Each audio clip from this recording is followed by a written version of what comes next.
Hi everyone, welcome back to my channel. If you're new here, I'm Courtney Ryan, and today we're going to be going over 6 reminders for all of you single guys who are watching. I've been around on YouTube for a while now and wanted to give you some advice surrounding the most common questions and concerns that you guys have personally expressed to me. And really just some reminders that I think all of you single guys who are currently dating might need to hear from a woman's perspective.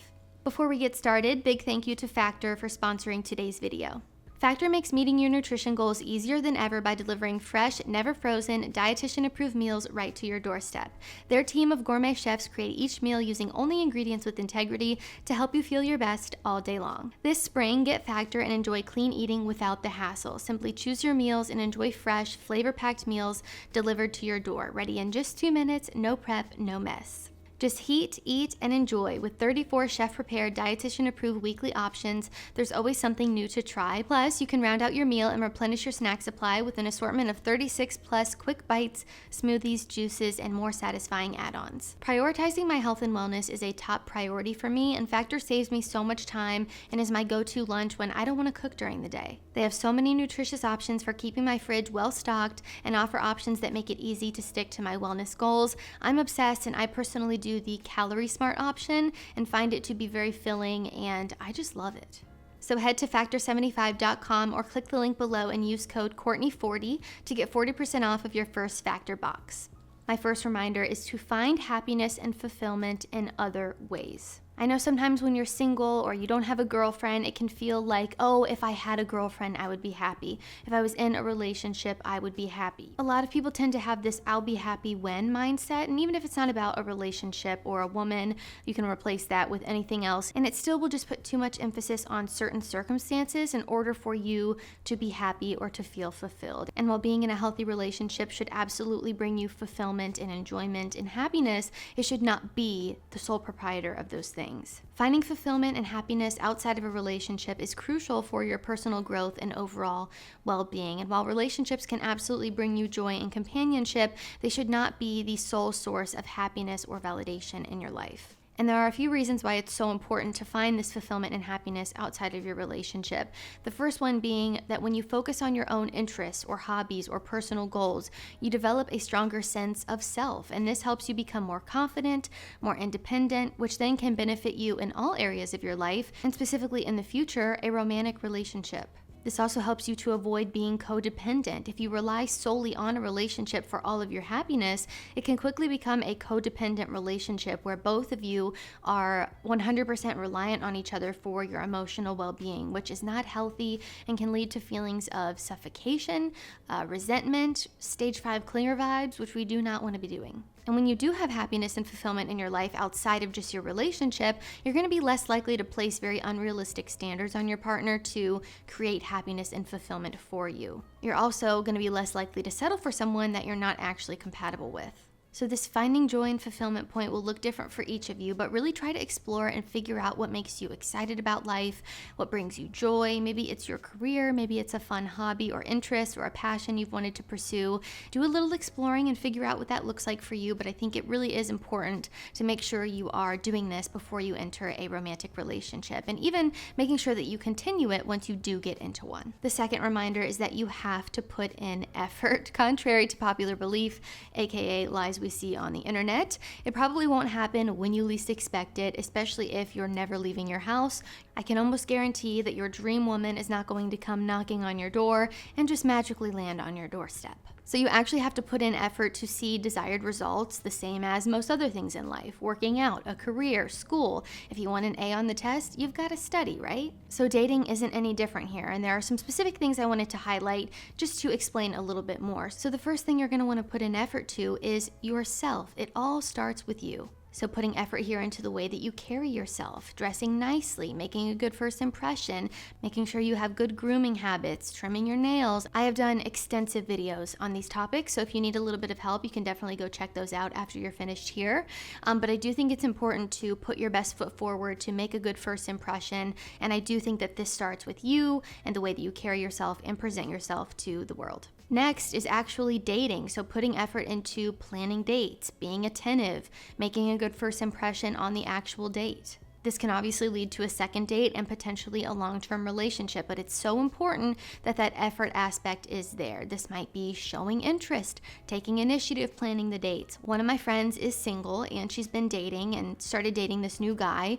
And one of the things she told me she liked the most about him was the initiative he takes when planning dates. He's like, okay, we're gonna go here at this time.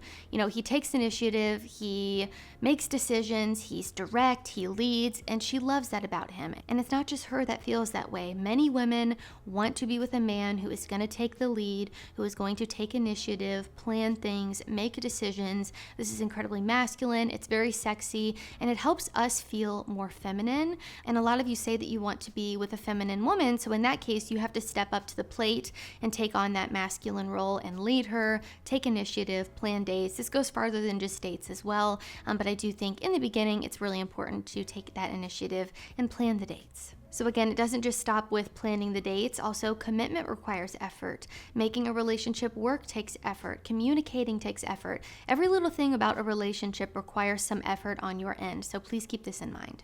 The next area you have to put in effort in when it comes to dating is being sociable and putting yourself out there. And let me just tell you, women find this incredibly sexy in a man. Men who are social are often seen as attractive to women because they tend to have a larger social network and are able to connect with people more easily. This can convey confidence, communication skills, a sense of being outgoing or fun to be around. And additionally here, social men may be perceived as having a higher social status, which can be attractive to some women, as we all know. Being social and putting yourself out there, getting out of your comfort zone a little bit, can also help you build confidence and self-esteem. It can be a great way to practice your social skills and learn a little bit more about yourself and what you're specifically looking for in a partner. My next reminder that I know a lot of you need to hear after being on the internet a little bit too much is that there are still good women out there. I know sometimes social media makes it seem like there are no good women left. I think this is what happens when crazy people go viral or you're chronically online, so this is all that you're exposed to. But rest assured that there are plenty of wonderful women out there who want to be in a happy, healthy relationship the same way you do, I promise. They just typically are not the ones going viral in crazy videos that make you lose faith in humanity.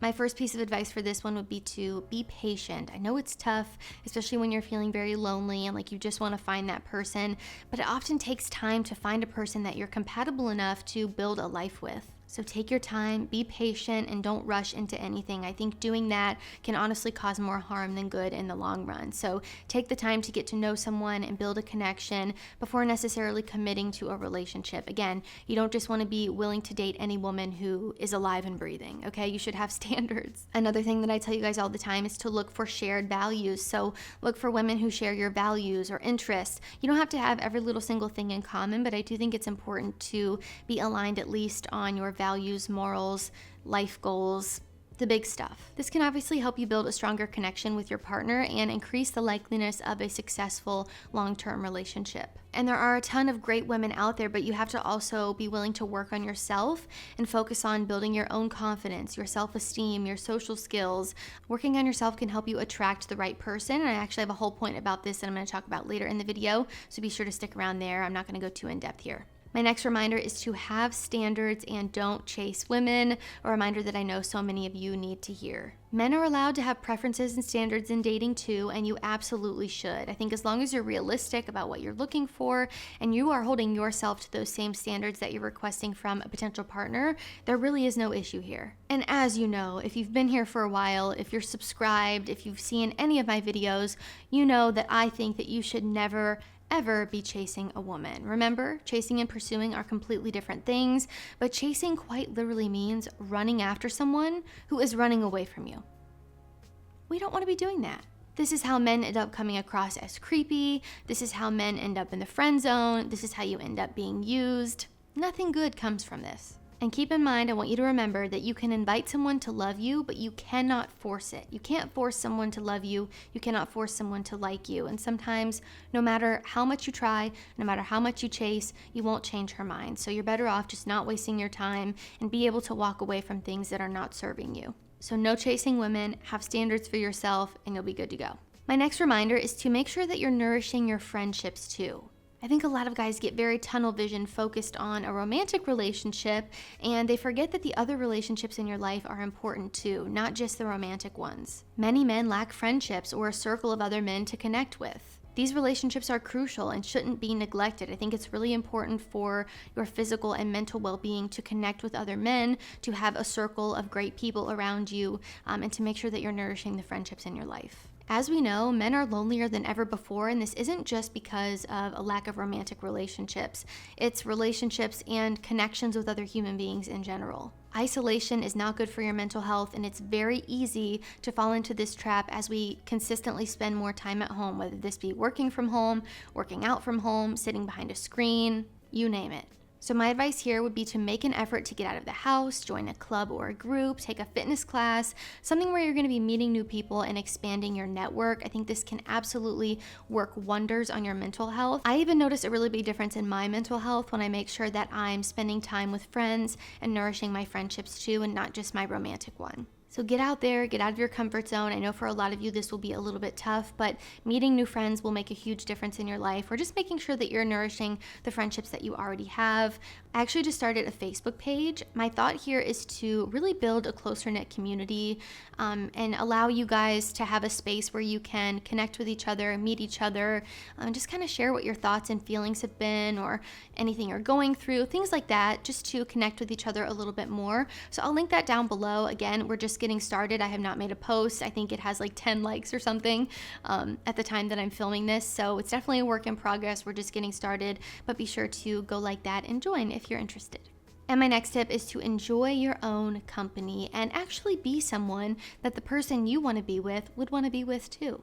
In terms of enjoying your own company, you have to like yourself. You're stuck with yourself forever, so you might as well like who you're stuck with. A big part of this, I think, is making sure that your mental health is in a good place. I think the better that you feel about yourself, the more confident you are, the better then you will feel when you're dating, and the more success you'll have. And I'm absolutely not saying you need to wait until your mental health is perfect to date, because that doesn't exist. We're all a work in progress. New challenges will always arise, and honestly, a lot of these things happen when we're in a relationship. It brings out a lot in you when you get into a relationship that you have to heal and work on. And I get this question a lot, so I just wanted to make that clear. And I actually wanted to share this from the holistic psychologist. She is one of my favorite people to follow and learn from, and she did a really great post about this that I wanted to share and give credit where it's due. So it says, successful relationships aren't about healed people coming together to have the perfect relationship. They're about unhealed people having the courage to show the parts of themselves that they usually hide. They're about unhealed people forgiving themselves and each other over and over again. Unhealed people learning how to ask for help, accept help, and build security. Unhealed people crying together on the kitchen floor as they repair after conflict. Unhealed people bringing out the best in each other through bringing out the best in themselves. So no, you do not have to be a fully healed individual in order to date or to be in a relationship, but you absolutely should find peace in being alone. Find things that you enjoy doing, as I mentioned earlier. Find what your interests, hobbies are, how you spend your free time, what you enjoy doing in your free time. When we're happier with ourselves, it not only benefits you, but also everyone around you. You become a better friend, a better son or daughter, a better partner, and just a better person in general. So guys, that is all I have for 6 reminders for single men. Let me know what you think down in the comments. Are there any other things or words of wisdom that you would personally share about your experiences, or just some things that you wish you knew back in your prime? I always love to hear from you guys down in the comments, and it's really helpful for me to read what you guys are thinking and feeling from a male perspective as well. If you haven't already, be sure to follow me over on Instagram at Courtney Christine Ryan. I love connecting with all of you guys over on there as well. As always, thank you all so much for watching, and I will see you all next time.